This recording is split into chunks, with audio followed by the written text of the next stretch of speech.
एक बार भगवान बुद्ध को ज्ञान प्राप्त हुआ। जब लोगों को इसके बारे में पता चला कि बुद्ध को ज्ञान प्राप्त हुआ है, तो लोग यह जानना चाहते थे कि बुद्ध को क्या ज्ञान प्राप्त हुआ है। उन्होंने क्या नया जाना। नया इसीलिए क्योंकि संसार में पहले से ही ज्ञान का भंडार भरा पड़ा है, और जिस ज्ञान को सब जानते हैं उससे अलग बुद्ध ने क्या जाना। एक दिन बुद्ध के पास एक व्यक्ति आया और उसने बुद्ध से कहा, हे बुद्ध, मैं एक ज्ञानी व्यक्ति हूँ। मैंने सभी शास्त्रों का गहन अध्ययन किया है। मैंने वेद पुराणों का अध्ययन किया है। मैंने गहन चिंतन मनन किया है। मैंने सुना है कि आपको भी ज्ञान की प्राप्ति हुई है। मैं यह जानने आया हूँ कि आपको क्या प्राप्त हुआ है और वह कौन सा ज्ञान है जिससे अब तक हम सब अनजान थे। आपको क्या प्राप्त हुआ है बुद्ध? उस व्यक्ति की बात सुनकर बुद्ध मुस्कुराए और बोले, कुछ भी प्राप्त नहीं हुआ है, बल्कि मेरे पास जो भी था वह भी चला गया।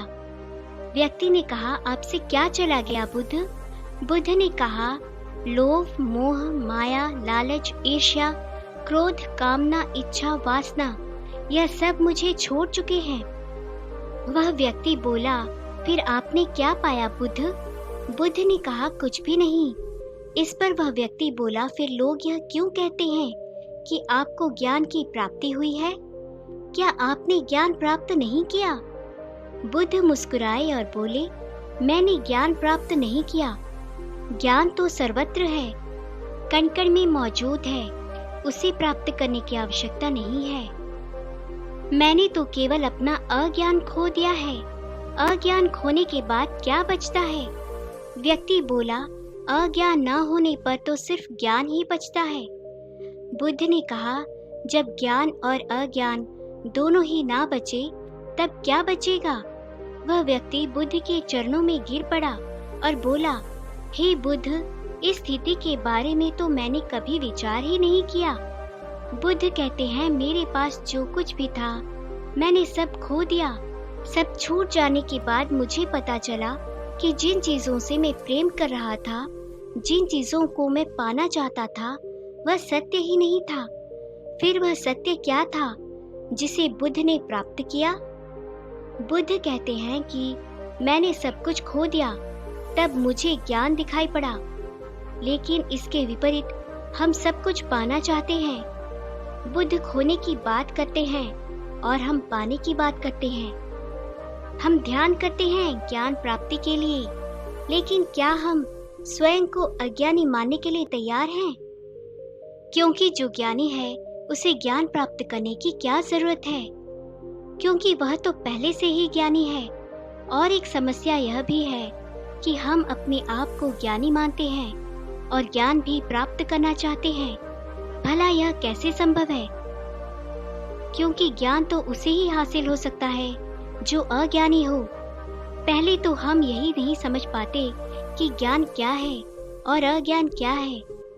ध्यान से समझने का प्रयास करोगे तो पाओगे कि जिसे हम ज्ञान समझ रहे हैं वह अज्ञान ही है। हमारा ज्ञान ही हमारा अज्ञान है।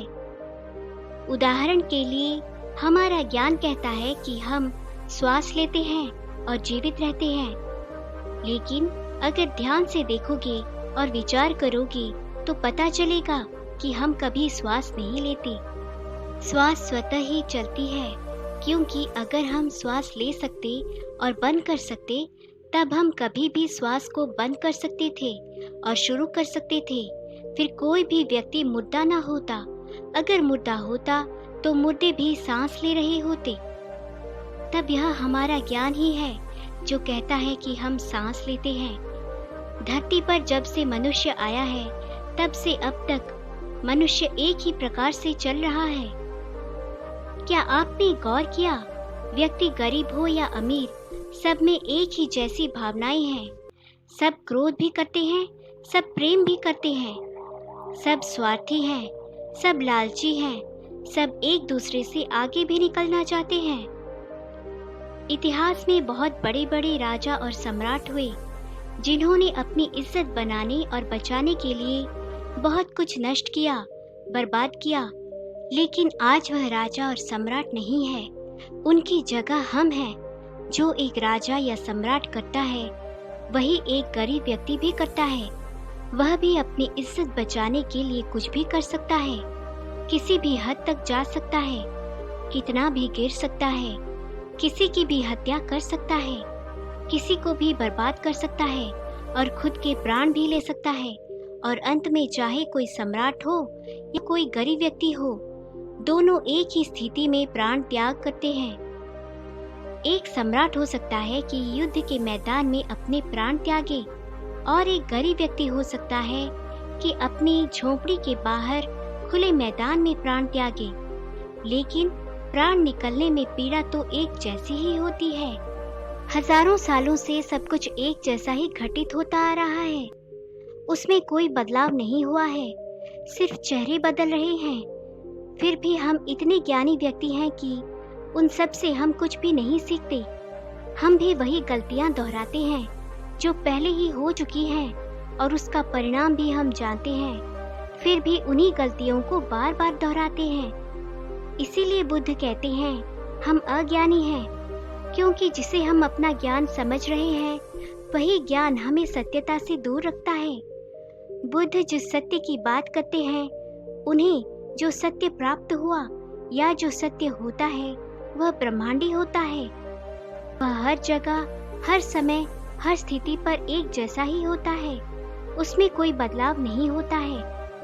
लेकिन हमारा जो ज्ञान है, हमारा जो सत्य है, वह परिस्थिति, समय और स्थान के बदलने पर बदल जाता है।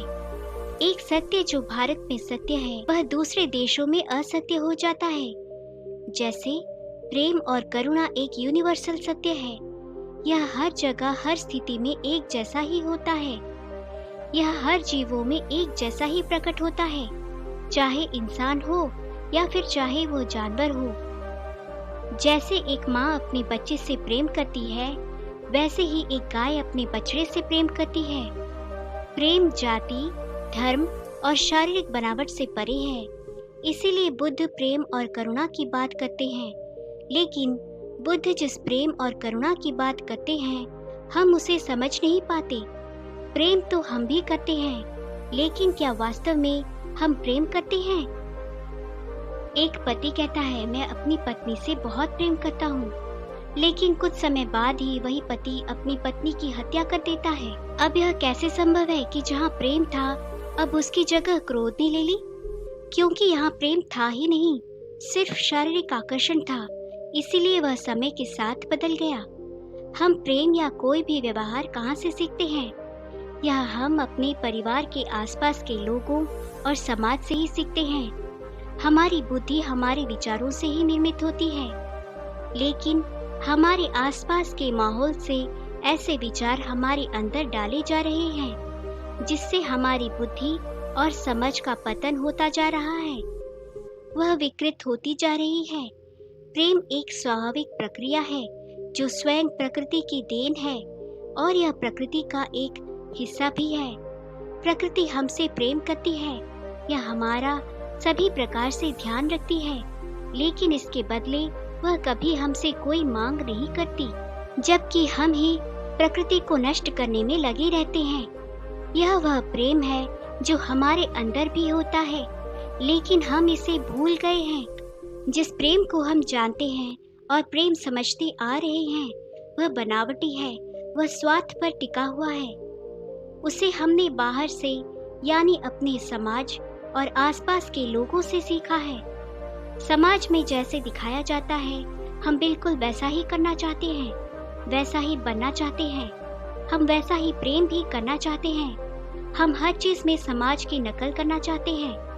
हम अच्छा दिखाना चाहते हैं, लोग हमें देखें तो कहें कि देखो कितना प्रेम है इनमें। वास्तव में जो सत्य है वह बहुत दूर नहीं है, बिल्कुल हमारे नजदीक ही है, वह हमारे ही अंदर है। हमने अपनी आंखों में पट्टी बांध रखी है, दिखावे की पट्टी, समाज की नकल करने की पट्टी।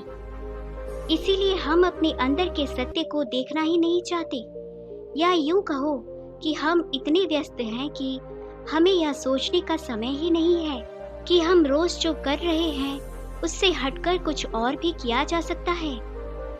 अपनी सामाजिक बुद्धि को छोड़ दें जो समाज ने सिखाया है, उसे कुछ समय के लिए भूल जाएं और खुद को समझें, खुद को जानने का प्रयास करें। आपके सबसे करीब आप खुद ही हैं।